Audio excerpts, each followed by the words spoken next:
Hello, everybody, and welcome to another episode of Box Office Talk. This is the show where I break down what happened at the box office, see if my predictions for the top 5 are correct, and then make predictions for next week's top 5. So let's get right on into it. Last week I predicted that number 1 would be Star Wars: The Last Jedi, number 2 would be Jumanji: Welcome to the Jungle, number 3 would be Insidious: The Last Key, number 4 would be Pitch Perfect 3, and number 5 would be The Greatest Showman. And it's one of those times, again, I've done this before, where I've gotten all 5 of the movies correct, but the place spots that they're at completely wrong. I got 0 out of 5 of my predictions right this weekend. I thought for sure 1 and 2 would be a little iffy, but I thought for sure I had 3, 4, and 5 locked down correctly, but apparently I didn't. So let's go over what actually happened. Number 1 was Jumanji: Welcome to the Jungle. People were speculating for a while if it was going to be able to take number 1 away from Star Wars, and it actually did. It made $36 million this weekend, adding to a domestic total of $244 million, and on the worldwide chart it is sitting at $401 million, continuing to do extremely well for itself. I think after its first weekend when Star Wars was still a little prominent, it just needed a little bit more time to take over that spot. And honestly, I am happy for the film, even though I think Star Wars is the better movie.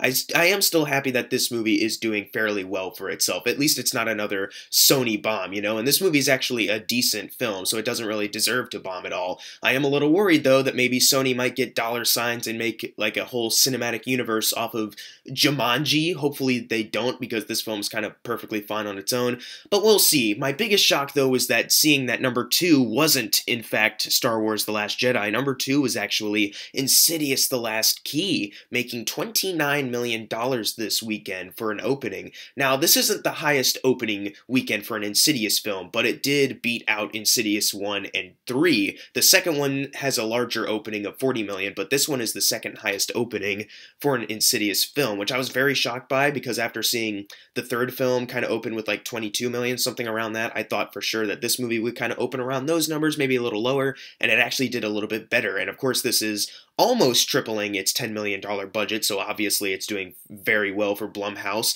but I was just really surprised that it was able to take out number 3, which was Star Wars: The Last Jedi, making $23 million this weekend, adding to a domestic total of $572 million, and on the worldwide chart it is sitting at $1.205 billion.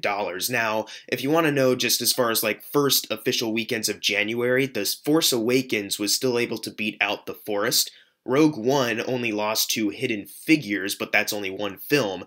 This movie, however, in its first official weekend of January, lost to 2 films, pushing it down, which I'm not too surprised by considering the controversy, but I thought for sure that Star Wars would still beat out Insidious to some degree, but you know, it's still making a lot of money. It's still a success, so it's nothing to be, like, upset about that Insidious is doing better. I haven't even seen Insidious yet. It's just something that I was more surprised by. I was especially surprised with number 4, which is The Greatest Showman, still at number 4, because it was at number 4 last time, I believe, and it's still here. It made $13 million, adding to a domestic total of $75 million, and on the worldwide chart, it is sitting at $120 million. It only needs about, let's see, $44 more million to double its $84 million budget, which I can actually see that happening now, considering the staying power this film is having. I honestly did not expect this from The Greatest Showman. I thought for sure it was just going to be one of those films that just kind of gets swept under the rug, but it didn't. It was even able to stay at its spot, whereas Pitch Perfect 3 dropped to number 5.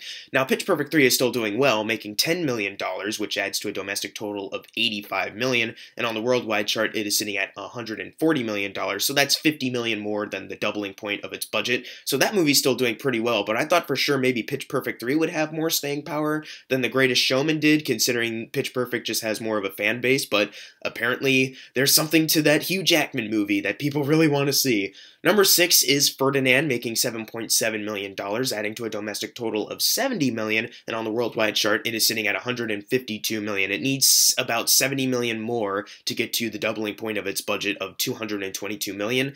I'm thinking that if it does get there, then you can officially say that it's a success. I mean, you can look at the numbers worldwide and say, like, it's made a lot of money, but considering the doubling point budget kind of mathematical equation of if it's doing well, it still needs to make about $70 million more, I'm not sure if it'll get to that specifically. I still think this won't be a big success for Blue Sky Studios, but it's doing better than what I originally thought when it first opened. Number 7 is Molly's Game, making $7 million, adding to a domestic total of $14 million, and it just got into a little bit more theaters. It expanded recently, so that's very good. I haven't been able to see it because I'm snowed in my house and I can't go anywhere, but I do want to see it at some point because it's getting a lot of awards attention. Aaron Sorkin's directorial debut, so I think a lot of that buzz is going to be surrounding this film a lot, especially since it is technically award season now, so I think it will be able to make a lot more money than this. So number 8, moving right along, is The Darkest Hour, making $6 million, adding to a domestic total of $28 million,